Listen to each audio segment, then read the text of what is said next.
नमस्कार, मेरा नाम ज्ञानेश्वर है और आप देख रहे हैं खबरों के पीछे। माफी सहित कई दिनों के बाद आपके सामने उपस्थित हुआ हूं। व्यक्तिगत कारण रहे हैं। आपको पता है कि खबरों के पीछे में हम कोशिश करते हैं अपराध की कोई एक कहानी जो कही अनकही है उसे सुनाने की। साथ में जो देश के बहादुर पुलिस प्राधिकारी हैं उनकी कहानियां भी आपको हम समय समय पर सुनाते रहते हैं। खबरों के पीछे में भी श्रृंखला चल रही है देश के सुपर कॉप केपीएस गिल की, जिन्होंने पंजाब से आतंकवाद का सफाया किया अपनी जान पर खेलकर। और खबरों के पीछे का एपिसोड नंबर 399 है। इस तरीके से खबरों के पीछे में केपीएस गिल श्रृंखला की शुरुआत हुई एपिसोड नंबर 360 से। हमें पता है कि गिल की कहानियां आपने बहुत ही मन से सुनी है। आपने समझा है कि इस तरीके से पंजाब में गिल ने आतंकवादियों का मुकाबला किया, आतंकियों से लोहा लिया। अब देखिए, साल 1992 की बात है। केपीएस गिल पंजाब में आतंकवाद के समूल सफाये की ओर बढ़ चुके हैं। पंजाब में चुनी हुई सरकार बहाल हुई है। पंजाब विधानसभा का चुनाव संपन्न कराया गया है। आतंकवादी तमाम कोशिशों के बाद भी एक भी उम्मीदवार की हत्या नहीं कर पाए थे। बेअंत सिंह मुख्यमंत्री बन गए हैं और पंजाब विधानसभा चुनाव के बाद पालिका और पंचायतों का चुनाव भी कराया गया। देखिए, जो खालिस्तान समर्थक थे, जो आतंकी थे, वह इस बात के भी बड़े ही पक्षधर थे कि वे ग्राम पंचायतों की भारतीय व्यवस्था को समाप्त करना चाहते थे और खालसा पंचायत की स्थापना करना चाहते थे। लेकिन इस लड़ाई में केपीएस गिल ने उनको मात दी और खालसा पंचायत की स्थापना नहीं होने दी। भारतीय लोकतंत्र की जो खूबसूरती है वह बहाल नहीं। और यह सब इसलिए संभव हो पा रहा था चुनी हुई सरकार के बाद, बेअंत सिंह के मुख्यमंत्री बनने के बाद, क्योंकि बेअंत सिंह ने केपीएस गिल को फ्री हैंड दे रखा था। फ्री हैंड मतलब क्या? फ्री हैंड दंगा फैलाने के लिए नहीं, फ्री हैंड निहत्थे लोगों की हत्या करने के लिए नहीं। फ्री हैंड इस बात के लिए था कि देखिए, आतंकियों के खिलाफ जो लड़ाई लड़ी जा रही है और पंजाब में शांति बहाली की जो प्रक्रिया चल रही है उसे बीच रास्ते में डिस्टर्ब नहीं करेंगे, इसलिए आपको फ्री हैंड है। तो देखिए, जब केपीएस गिल निर्णायक लड़ाई की ओर बढ़ रहे हैं, 1992 की बात है, सभी प्रकार के चुनाव संपन्न हो चुके हैं और अब पुलिस और आर्मी का दबदबा है। तो यह बात दिखने लगी है पंजाब में कि माइग्रेशन कम हो रहे हैं। माइग्रेशन कहां हो रहा था? देखिए, पंजाब छोड़कर जाने वाले लोग जो थे वे अलग थे। यह भी आप समझ चुके हैं कि पंजाब में जो खालिस्तान समर्थक थे, जो आतंकी थे, उन्हें संपोषित किया जा रहा था दुनिया के कई दूसरे देशों से, जिनमें यूनाइटेड किंगडम, यूएसए और पाकिस्तान जैसे देश शामिल थे। तो जो माइग्रेशन चल रहा था, पलायन चल रहा था, हो ये रहा था, पंजाब के जिस इलाके में आतंकी अपना हॉटलैंड बना रहे थे, मतलब घर बना रहे थे, वहां पंजाबी सिख छोड़कर दूसरे जिलों में जहां आतंकियों का प्रभाव कम था वहां चले जा रहे थे। तो 1992 में यह बात नोटिस की गई कि पलायन कम हुआ है, माइग्रेशन कम हुआ। फिर भी 1992 के पहले 3 क्वार्टर में, मतलब पहले 9 महीनों में यह बात नोटिस की गई कि तमाम कोशिशों के बाद भी कोई 73 फैमिलीज ने प्लान किया था। लेकिन जो 1992 का आखिरी क्वार्टर था, अंतिम 3 महीने, उसमें एक भी परिवार का पलायन नहीं हुआ था। अच्छी बात यह थी कि पंजाब के वे इलाके, मैं नाम लेता हूं मक्खू, जीरा, झाबल, भिकिबिंड, मोगा, जो बिल्कुल ही आतंकियों का घर था 1991 में, 1991 तक, वहां भी उनके मूल निवासी जो पहले पलायन कर जा चुके थे वापस अपने घरों को लौटने लगे थे। तो यह स्थिति बन रही थी और यह बात भी नोटिस की जाने लगी थी। देखिए, केपीएस गिल ने अपने बारे में बताया भी है, ऑपरेशन पंजाब के बारे में जब वह चर्चा करते रहे, मतलब सो जाने के पहले, चरनिद्रा में सो जाने के पहले, तो उन्होंने कहा कि देखिए, 1992 के अंत आते आते यह बात स्पष्ट हो गई थी, जो ये आतंकी संगठन है, टेररिस्ट ऑर्गेनाइजेशन है, उनके जो टॉप लीडर्स हैं उन्हें पंजाब के भीतर नई भर्तियां नहीं मिल रही है, वे नए रिक्रूटमेंट नहीं कर पा रहे हैं और वैसे जो बहुत ही हार्डकोर हों, गोलियां चला देने वाले तो मिल रहे थे लेकिन लीड करने वाले नहीं मिल रहे थे और जो लीड करने वाले लोग थे वे इधर उधर भागने लगे थे, पंजाब छोड़कर जाने लगे थे या मौत की नींद सोने लगे थे। देखिए, केपीएस गिल कहते हैं कि जब मैं इस हालात में पहुंचा और स्थिति इस तरीके से बनी तो हमने ये सोचा, बेअंत सिंह की भी ख्वाहिश थी कि देखिए सरकार बन गई है, चुनी हुई सरकार, बहुत अधिक खून नहीं बहाना है। आखिर पंजाब के लोग तो अपने हैं, यदि वे भटकाव के रास्ते पर आगे बढ़े हैं तो कोशिश ये करनी है कि उन्हें हम मुख्य धारा में वापस लाएं। तो देखिए, जब आतंकवाद से मुकाबला करते हैं या अपराधियों के खिलाफ कोई आप अभियान चलाते हैं तो कर्मठ जो पुलिस ऑफिसर होता है या अपराधियों पर टूट पड़ने वाला जैसा पुलिस ऑफिसर होता है, केपीएस गिल तो देखिए पैरामाउंट कॉप है, टॉप कॉप है, तो उनकी 3 रणनीति होती है।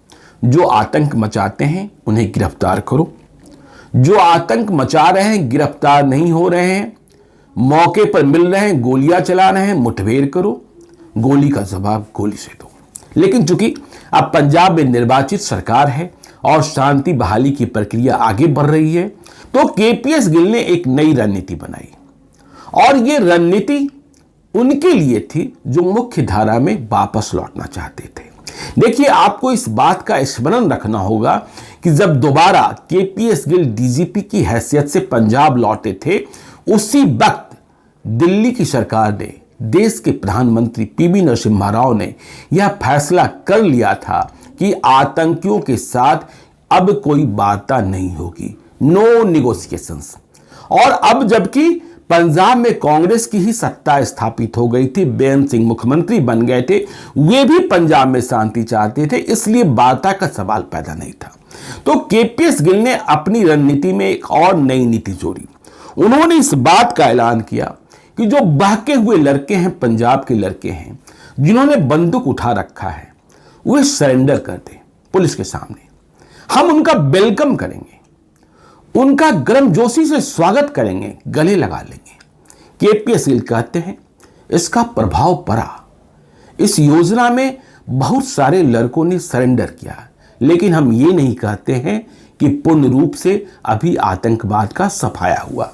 देखिए, आंकड़ों की बात करें तो 1992 में 1992 में जब 1992 समाप्त हुआ तो करीब 537 खालिस्तान समर्थक लड़ाकों ने सरेंडर किया था, जिनमें 6 बहुत ही हार्डकोर टेररिस्ट थे और 1993 में 379 टेररिस्ट ने सरेंडर किया, जिनमें 11 बहुत ही हार्डकोर दर्जे के आतंकी थे। केपीएस गिल कहते हैं, देखिए, यदि हम संपूर्ण आंकड़े की बात करें पंजाब की तो 1981 से 1993 के बीच कुल 21,469 21,469 लोग मारे गए थे, जिनमें से 8,009 आतंकवादी थे और ये 8,009 टेररिस्ट जो मारे गए उनमें अधिकांश केपीएस गिल के कार्यकाल में गोलियों से उड़ाए गए थे। देखिए, पंजाब के बहुत ही जाने माने जर्नलिस्ट रहे हैं जेएस पन्नू, वे कहते हैं कि बेअंत सिंह जो चाहते थे कि अब गोलियां अधिक न चले, खून अधिक न बहे, न आतंकी बहाएं, न पुलिस बहाए, तो उन्होंने पंजाब विधानसभा के फ्लोर से इस बात का अनाउंसमेंट किया, इस बात की अपील की। बैसाखी हर साल 13 अप्रैल को मनाई जाती है, कुछ महीने पहले, तो उन्होंने कहा पंजाब के बच्चों को, पंजाब के लड़कों को जिन्होंने अपने हाथों में बंदूक ले रखा था, कि उन्होंने कहा, देखो पंजाब के बच्चों, पंजाब के नौजवानों, आपने हथियार उठा रखा है, लेकिन अब भी मैं मानता हूं आप हमारे बेटों की तरह हैं। क्या कह रहे हैं बेअंत सिंह? आप हमारे बेटों की तरह हैं, आपने हमारे खिलाफ बंदूक का सहारा लिया है, लेकिन इस बात को समझिए, मैं भी आपके पिता की तरह सिख हूं। मैं नहीं चाहता कि आपका खून कर दूं, मैं आपको हिंसा से दूर रहने की सलाह देता हूं, अधिकार के साथ देता हूं। यदि आप हिंसा छोड़ देंगे, आत्मसमर्पण कर देंगे, मुख्य धारा में लौट जाएंगे, तो हम आपका गर्मजोशी से स्वागत करेंगे और गले लगाएंगे। तो देखिए, ये पंजाब विधानसभा के फ्लोर से बेअंत सिंह ने कहा। बैसाखी आने के कुछ महीने पूर्व फिर से बेअंत सिंह ने एक जवाब दिया, लोगों से अपील की। उन्होंने कहा कि देखिए, मैं पंजाब के डीजीपी केपीएस गिल को यह आदेश देता हूं, देखिए आदेश शब्द का उन्होंने इस्तेमाल किया, कि वे बैसाखी तक मतलब 13 अप्रैल तक अपनी रक्षा करें।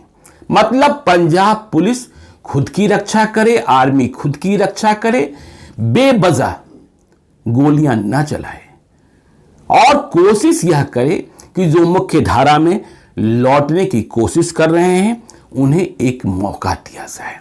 उन्हें मारना नहीं है। अगर वे सरेंडर करना चाहते हैं तो उन्हें सरेंडर करने का मौका दिया जाए। बेअंत सिंह ने यह भी कह दिया कि देखिए, आपके पास बैसाखी की तारीख 13 अप्रैल तक का समय है, इसके बाद आपको समय नहीं मिलेगा, फिर हम कठोर मार्ग पर आगे बढ़ेंगे। लेकिन जो आतंकवादी संगठन थे पंजाब के, उन्होंने बेअंत सिंह के इस ऐलान को कमजोरी समझ लिया।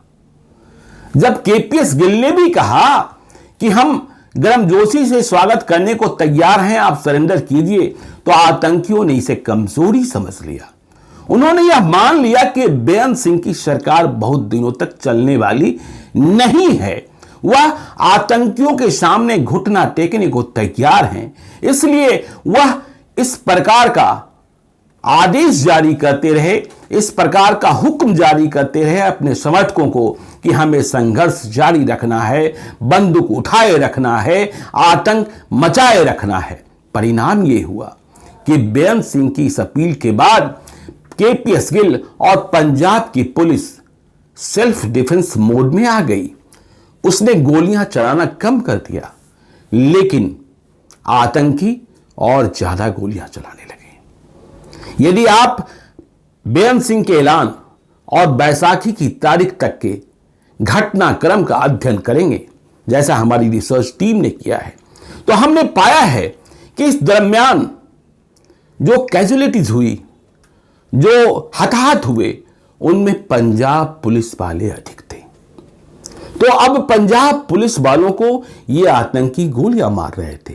केपीएस गिल इस बात को कैसे बर्दाश्त करते? बेअंत सिंह को भी इस बात को बर्दाश्त नहीं करना था, लेकिन तारीख का इंतजार किया जा रहा था 13 अप्रैल को, बैसाखी का दिन।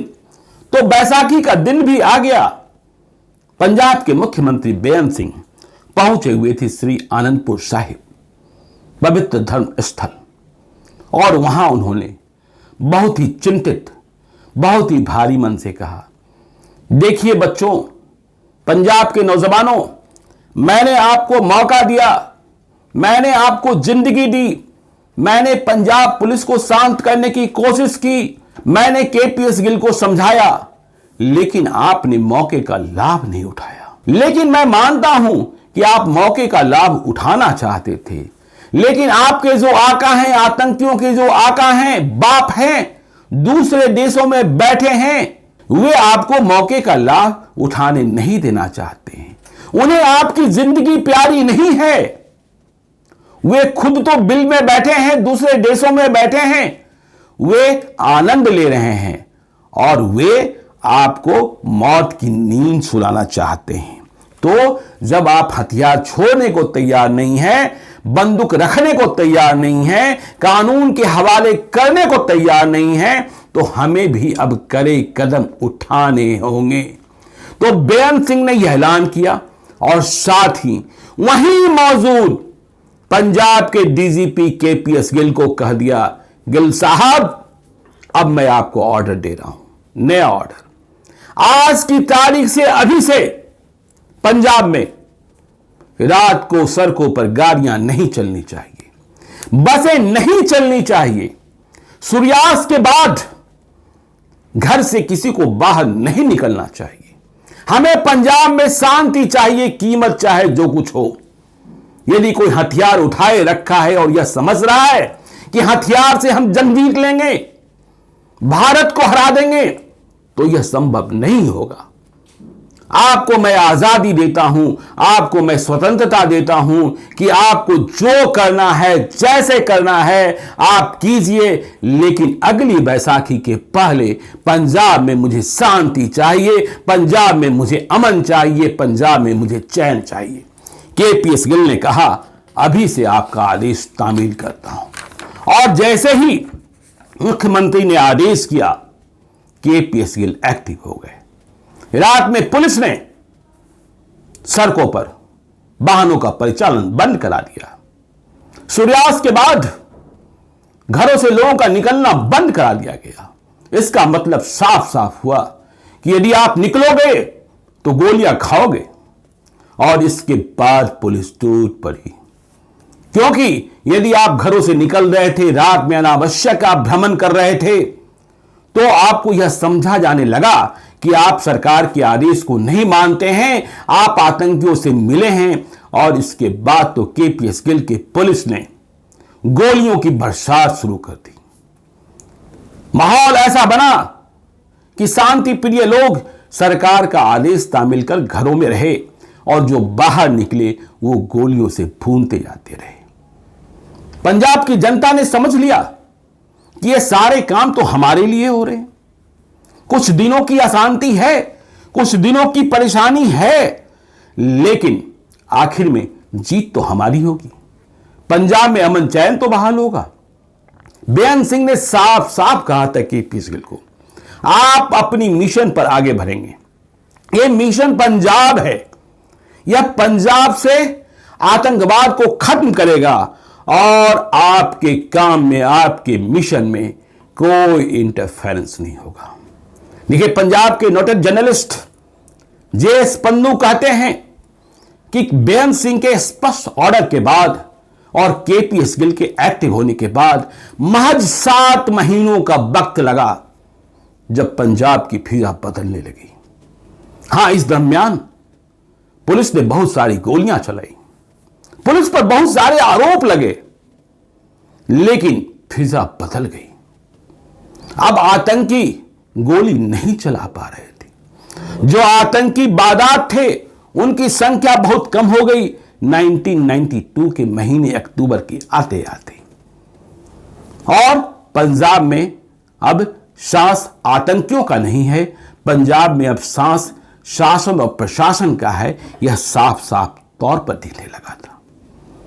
अक्टूबर 1992 के महीने से अखबारों ने भी यह छापना शुरू कर दिया। सभी समझ गए थे कि पंजाब में अब आतंकियों का पैर उखड़ने लगा है। उन्हें कोई जमीन नहीं मिल रही है, उन्हें कोई आश्रय देने को तैयार नहीं है। केपीएस गिल कहते हैं, यदि मैं यह कर पाया तो सिर्फ इसलिए कर पाया क्योंकि हमें बेअंत सिंह जैसा मुख्यमंत्री मिला था, जिसने मुझे फ्री हैंड दिया था। मुझे पीवी नरसिम्हा राव जैसे प्रधानमंत्री मिले थे, जिन्होंने मुझे दिल्ली से विदा करते वक्त कहा था, आतंकियों से कोई बातचीत नहीं करेंगे, आतंकियों से कोई समझौता नहीं करेंगे। पंजाब आपके हवाले है मिस्टर गिल, और आप जैसा चाहेंगे, जैसा करेंगे, उसमें हमारी सहमति होगी। तो अब पंजाब में शासन प्रशासन का रुतबा कायम होने लगा, लेकिन आतंकियों ने कोशिश अब भी नहीं छोड़ी थी। जब शासन प्रशासन ने कहा कि अब फिजा बदल रही है, रात में लोगों को हम घरों से निकलने की अनुमति देते हैं, सड़कों पर वाहन चलाने की अनुमति प्रदान करते हैं, तो अब दम तोड़ते आतंकवादियों ने अंतिम हथकंडा अपनाया। और इस हथकंडे का जवाब भी केपीएस गिल ने किस तरीके से दिया, वह जानना भी आपके लिए बहुत ही जरूरी है। तब समझेंगे कि आतंकवाद का सफाया कैसे होता है, अपराधियों का समूल नाश कैसे होता है। तो देखिए, आतंकियों ने अब नया कौन सा फरमान जारी किया था और उसका जवाब केपीएस गिल ने किस रूप में दिया, यह कहानी बहुत रोचक है। हम आपको बताएंगे खबरों के पीछे के एपिसोड नंबर 400 में। तो आप देखते रहिए खबरों के पीछे को। यदि अब तक आपने हमारे YouTube चैनल खबरों के पीछे को सब्सक्राइब नहीं किया है तो जरूर कर लीजिएगा, और यदि इस वीडियो को आप फेसबुक पेज के माध्यम से देख रहे हैं तो पेज को लाइक कीजिएगा। एक और अनुरोध कि यदि आप मुझसे कोई कहानी सुनना चाहते हैं, मुझे कोई कहानी बताना चाहते हैं, कोई भूल सुधार चाहते हैं या कोई संशोधन चाहते हैं, तो आप हमें gyaneswarlive@gmail.com पर मेल कर सकते हैं। बस इसका ख्याल रखिएगा कि यदि कोई विशेष कहानी सुनाने को कह रहे हैं तो उस कहानी मतलब वारदात की तारीख, साल, स्थान का आपको पता है तो हमें जरूर बताइए। हम अपनी डायरी के पन्ने में उन कहानियों को तलाशेंगे। डायरी में कहानी नहीं मिली तो अपनी रिसर्च टीम को भी कहेंगे। मेल करते वक्त आप अपना नंबर भी जरूर लिखकर भेजिए। जरूरत होने पर हम आपसे संपर्क करेंगे। आपकी पहचान को हम तब तक गोपनीय रखते हैं जब तक आपसे अनुमति न प्राप्त कर लें। ध्यान रखिएगा कि केपीएस गिल की श्रृंखला अब जल्द खत्म होने वाली है, क्योंकि पंजाब में शांति लौटने वाली है। और केपीएस गिल की श्रृंखला खत्म होते ही हम बिहार की कहानियों में आएंगे। बिहार की बहुत सारी कहानियों को सुनाने के लिए आपने अनुरोध किया है। हमें उन कहानियों का स्मरण है। हमारी टीम ने उन कहानियों को तैयार किया है। तो आज के लिए इतना ही। हमें दीजिए इजाजत। मिलते हैं कल रात ठीक 9 बजे। बहुत बहुत धन्यवाद।